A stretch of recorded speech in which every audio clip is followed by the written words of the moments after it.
Greetings, I'm Robert Carrillo. And I'm Jeremy Hempy. And I'm Kim McDonald. And this is Green Arenas.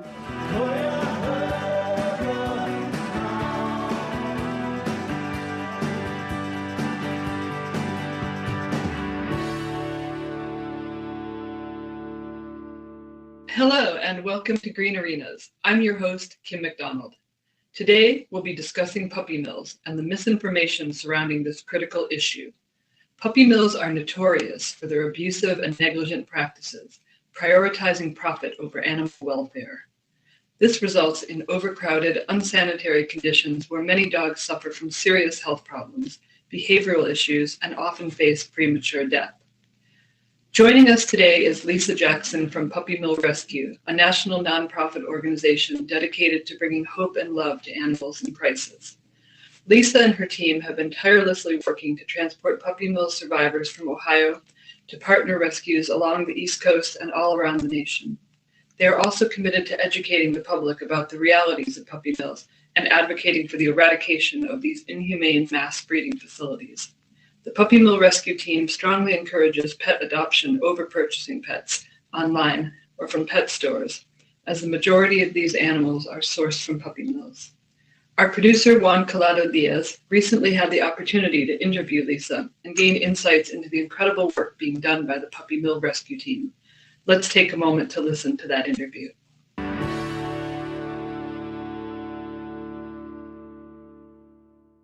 So my name is Lisa Jackson. I live in the Rochester area of New York, and I've been active in dog rescue for about 12 years, maybe a little bit more. And with my involvement in dog rescue, I started hearing about helping puppy mill dogs.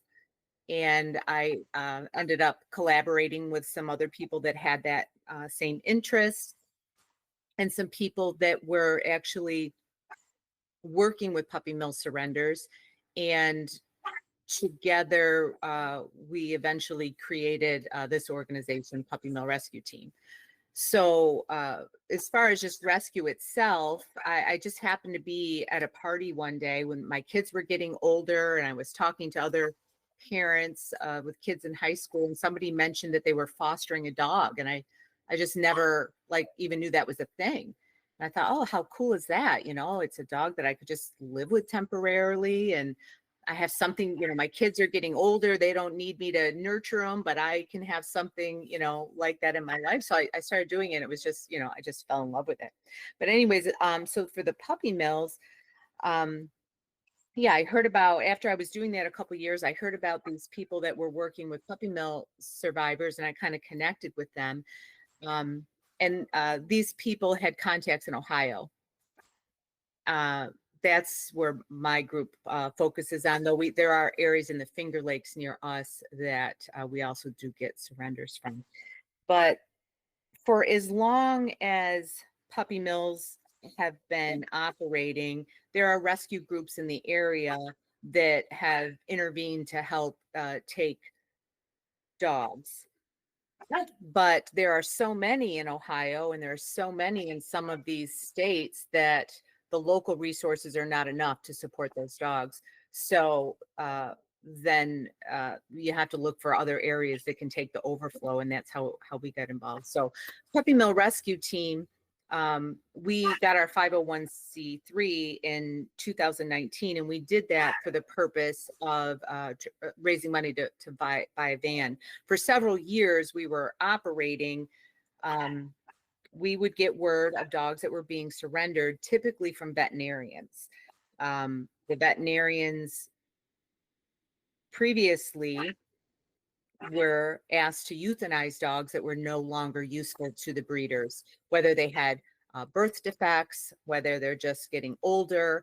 And veterinarians started saying, I don't want to put this dog down, started looking into the rescues. So we became a group of individuals that would find the lists of dogs that were getting surrendered, and then we would start networking with rescues really all up the East Coast and provide transport to get them where they needed to go. But we would do that. We're all volunteers. Most rescue people are volunteers, and people were using their own cars, or we'd pitch in and rent vans and things like that. But like I said, then in 2019, we got more organized and purchased our own van. We never buy dogs from breeders.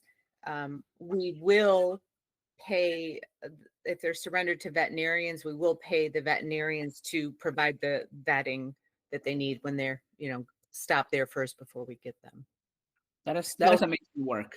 Yeah, so that's one part of our group, is that we are that conduit where we're, helping network the dogs. But then we also became a foster-based rescue because sometimes we didn't have other rescues that would take some of these dogs. So we wanted to have our own foster program in place so that we, always had a safety net for them. Absolutely. That sounds like an amazing amount of work, for a group. And you're saying like it's inspiring, because I know a lot of people then do puppy rescue, but they don't start a 501c3 so they can travel and actually help dogs, not just in their, I know people didn't do it at the local level, but I actually never met a group that does it, then they're willing to travel around. And from New York to Ohio, it's at least 5-6 hours each time. So I know our situation with puppy mills in the state of Ohio. I know how huge it is in this area. And, I wanted to ask you that. So, we hear the term puppy mills left and right all the time. Do you mind explaining a little bit, how do you guys define it? And so for people that don't know or don't understand the term, what is a puppy mill, and the definition, pretty much, and the difference between puppy mills and backyard breeders or breeding? Right. Most people in the industry would classify large-scale breeders that optimize profit over the care of the dogs, in its most simplest terms. So a lot of places use large-scale breeders, but what's large-scale? We know that there are puppy mills in existence that have 1,000 dogs on their property. That's obviously large scale. But we have also seen breeders with 30 dogs on their property that are terrible as well, right? Inhumane.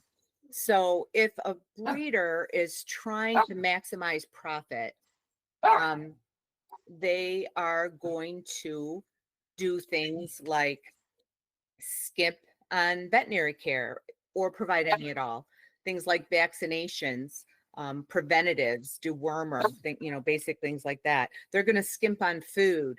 They're going to have the cheapest kind of housing available. And aside from that, one of the worst things that we see and we deal with is just the lack of socialization and the trauma that creates in a dog. So when we is there a specific area that you have seen the most puppy mills? I know in Ohio, I heard they're very popular. I've never seen one myself. Is there a specific area where they're very predominant and people are just using them? The Midwest is big. Iowa is a huge state for that. They are all regulated by the USDA. And if you go to their website, the United States Department of Agriculture, you can kind of see a breakdown by state of, where these puppy mills exist. But here's the scary part. They're supposed to be registered. It's estimated there's 10,000 puppy mills in the United States, but less than 3,000 of those are actually registered. Wow. So what's it mean to be registered is they're supposed to be inspected by the USDA. So there's, 7,000 or more, under the radar, your backyard breeders, but except some of them have, hundreds of dogs. Another really disheartening piece of this is they're supposed to be regulated, but it's a terrible system. There are not enough inspectors to do the work. And even when the work is done, it's not, violations are not enforced. So the regulations in place are guided by the Animal Welfare Act, but the standards are so low. It's more about what's the minimum care you can provide to a dog to keep it alive. Like, it's that bad. A dog can live its life in a wire crate that is 6 inches longer than its body, 6 inches higher than its body. That's it. They have to be provided shelter, food, supposedly temperature control, veterinary care once a year. But as somebody that has had over 100 puppy mill dogs live in her home at one time or another over the years, I will tell you that they don't receive the annual vet care. We get puppy mill dogs, if they're a couple years old, their teeth are rotting, they have masses on them, their skin and coat is a mess, their ears have been chronically infected. You know, it's just not happening. And as I said, like, you can read the reports. You can go right now, you can read the reports. And I don't want to get into the whole political thing, but the last time this administration was in office, the reports disappeared online. Right now, they're still there. So you can look up breeders and you can look up their most recent report. And if they have a citation, it's kind of like a coaching thing. You know, they can fix it. These breeders also don't have to answer their door. And you can read that in the reports, like, oh, nobody was there, nobody was there, nobody was there. It's just awful because no one is really, truly looking out for these dogs. So there's regulations, but there's no enforcement to those enforcement. There's no enforcement. With our government, that makes a lot of sense. Yeah. In that aspect, a lot of the times there's so many regulations, and you know, I would say I'm familiar, but not fully familiar myself, actually, with the puppy mills and the history of it. So you mind sharing a little bit of the history, like how they came to be, how they started? Yeah, from my understanding is they started to pop up after World War II. And they started to pop up for a couple of reasons. Dog ownership became more popular. Dogs really integrated more with the families. And farmers needed a way to make money in times where crops were failing or, poultry wasn't selling for various reasons. So it started in the farming community, which is why it's regulated by the USDA. Okay, that makes a lot of sense. Actually, that's something new to me. I actually was not aware that they started that far back. I thought they were like this newer, like modern thing that people were doing. The 1950s, around there, 40s, 50s. And, when you ask the first question about what is a puppy mill, to me, it's like they're farming dogs, right? And yes, we often see this in the Amish community. Most of the breeders we deal with are Amish. And there's just a mindset that they're livestock, not that livestock shouldn't be treated with compassion as well, but there's just a disconnect of that they're these sentinel beings, Yes, I had the experience. I had the experience to go around the area and saw a puppy mill myself, and I wasn't very happy about it. And that's it comes to this actually question that I had, and I guess it's I don't know if it's like a legal thing or something, but how can someone, is there a way to report a illegal puppy mill or backyard breeding that's they're hurting the dogs or something? Like, who do people contact? Do you contact the police? Do you go to a local group? What is the best option, I guess? So yeah, first off, you have to understand that most puppy mills are not illegal. It's just they have really poor standards of care. But if you were to witness a standard of care not being met, you have a couple options. You could reach out to the police department, because police can act if somebody is breaking a law. So, breeders have these laws to follow, though I'll tell you, It's somebody who has called the police in instances like that. They will try sometimes to pass it on. You can also look for your local humane officers that are usually employed by like the SPCAs. A humane officer is somebody that is supposed to protect animals, or an animal control officer is somebody that is supposed to protect the public from animals, if that makes sense. Yes. So if you had contact with an animal control officer and you made a report, they might be able to help you get the right people involved. I will tell you that they want firsthand accounts. Like, they're not going to do anything if you say, I heard about this place and this is going on. You know, you really have to, they're going to want evidence that they can use to back up what you're saying. That makes sense. You can go to your state's Department of Agriculture website. I just did this last week, and you can report. So you can start with giving your information that way. And I have gotten follow up most recently. That is good. You know, I didn't know that information, so that helps out to understand more and know how we can help. You know, we do this podcast and stuff, and our goal is to raise awareness to people of these issues. And we did one here in Cleveland about our city kennels and how they're filled up with dogs. And during the holidays, people are going to the mall and buying dogs at the puppy stores instead of going and getting a dog that deserves the help. Yeah. And I guess that also comes to this question, actually. Is this, I guess, in a way connected to the dogs like going to shelters that are dying or getting killed and, like, you know, euthanized in shelters? So are the puppy mills somehow connected to that?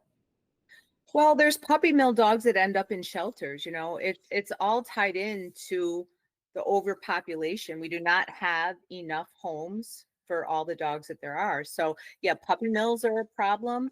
Backyard breeding is a huge problem because they're not regulated at all, right? And the fact there's some areas of the country, Rochester happens to be one of the better ones, where spaying and neutering is it's pretty accepted practice. A lot of owners do it, but then you have states like Texas where so many animals are dying. It's not, and the stray population is higher, and so there's just this indiscriminate, you know, breeding going on, creating just too many pets. And then, you know, shelters can only house so many. Everybody cries and says they want no kill, but where do you put the other dogs? You know, Which can makes you absolute think sense. of another? Because obviously you're an activist, right? You interview people in all sorts of different realms of activism, but can you think of something like when I said we are all volunteers and every community has dozens of rescues working to help manage this overpopulation of dogs, and we still can't get a handle on it? You know, they're still dying and dying and dying. And the thing of, like, where I live in Rochester, we get pleas from our local shelters. We take dogs into our rescue program when we can.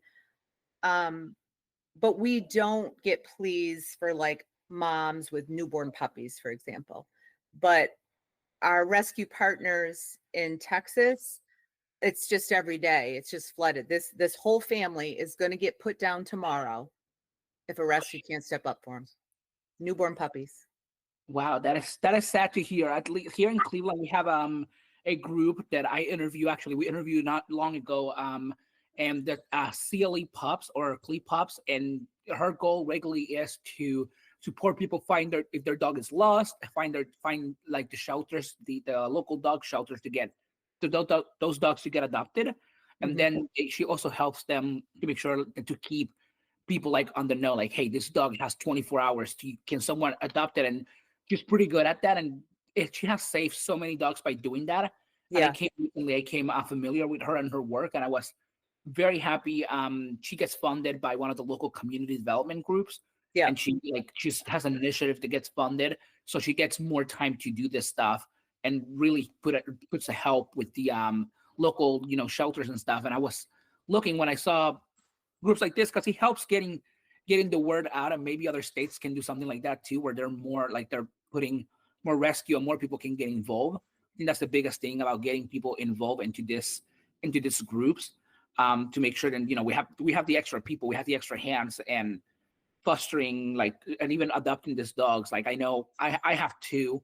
If I could, I would have 20. Yeah.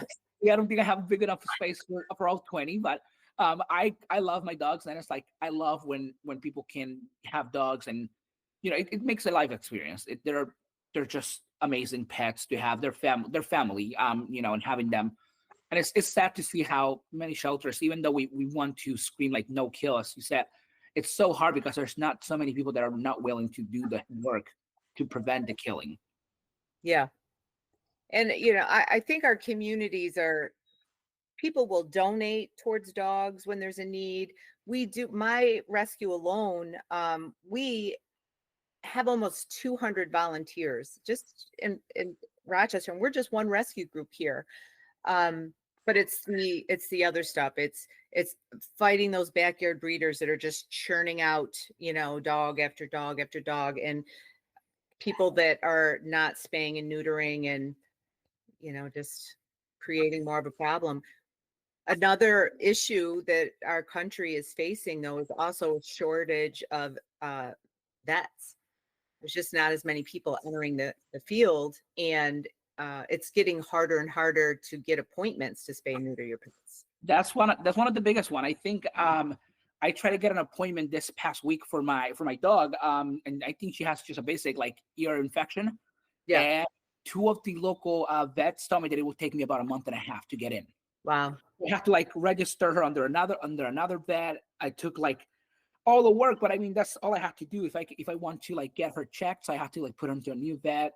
Yeah. And they're the most expensive one in the city, but I mean I gotta do what I gotta do.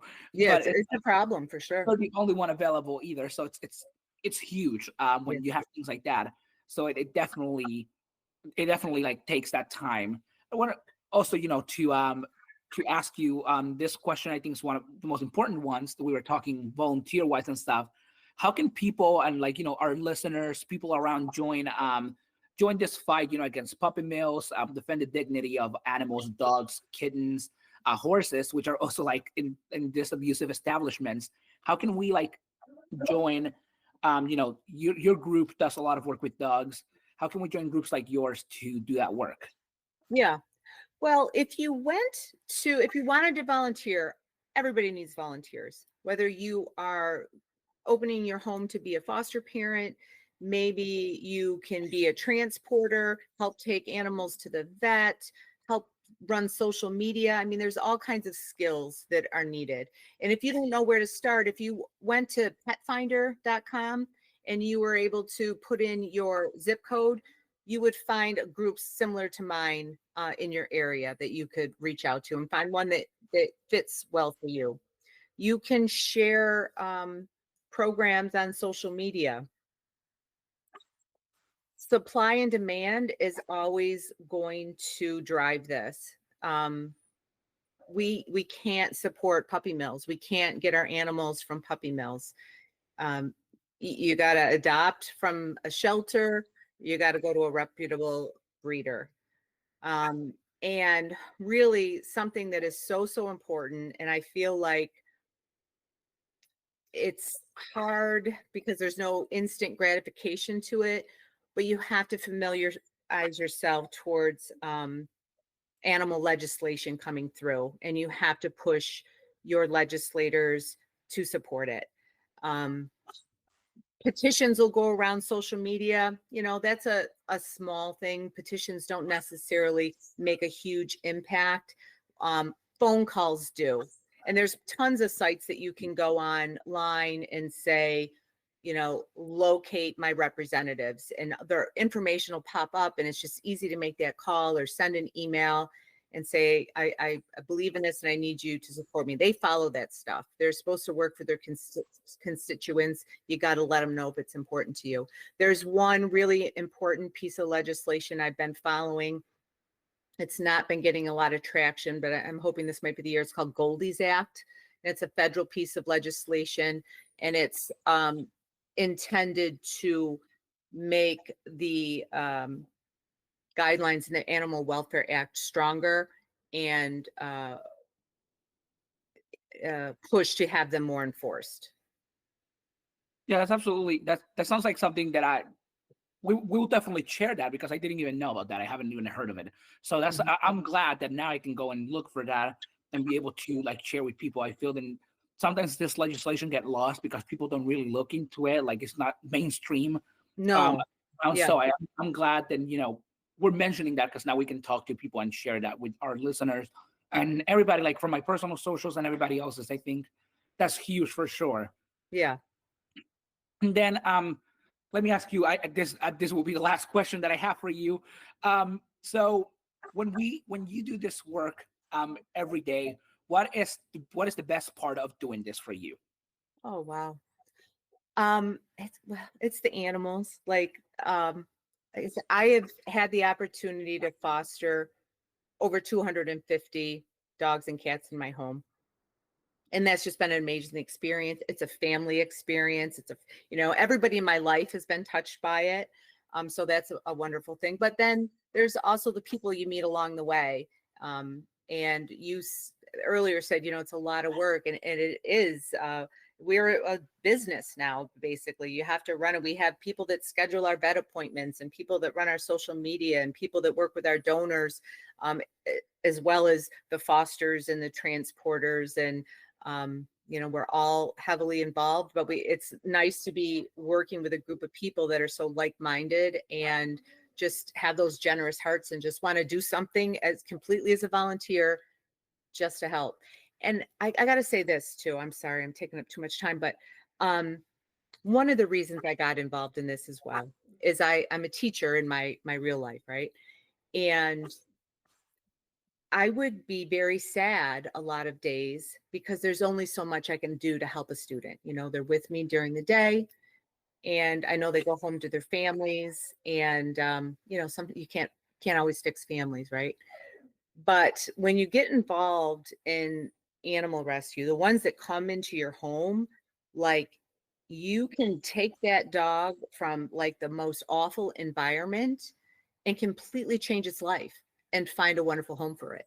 So there's just so much reward. Julie, thank you so much for joining me. All right. It was nice meeting you. Take care. Nice to meet you too. Thank you too. Thank you for joining us today. If you're interested in learning more about the work that Puppy Mill Rescue Team does, please visit www.greenarenapod.com. The Green Arenas team and the Inquisitor Media highly encourages all listeners to adopt from your local shelter and not buy dogs. Supporting puppy mills or breeders is enabling their ability to abuse and strip these precious lives of a loving and caring family. Thank you for listening. Green Arenas is an Inquisitor Media original production hosted by me, Robert Carrillo, Jeremy Hempy, and Kim McDonald. Our theme song is Cuyahoga by REM. If you like this episode, please give us a follow on Instagram at Green Arenas and subscribe on YouTube.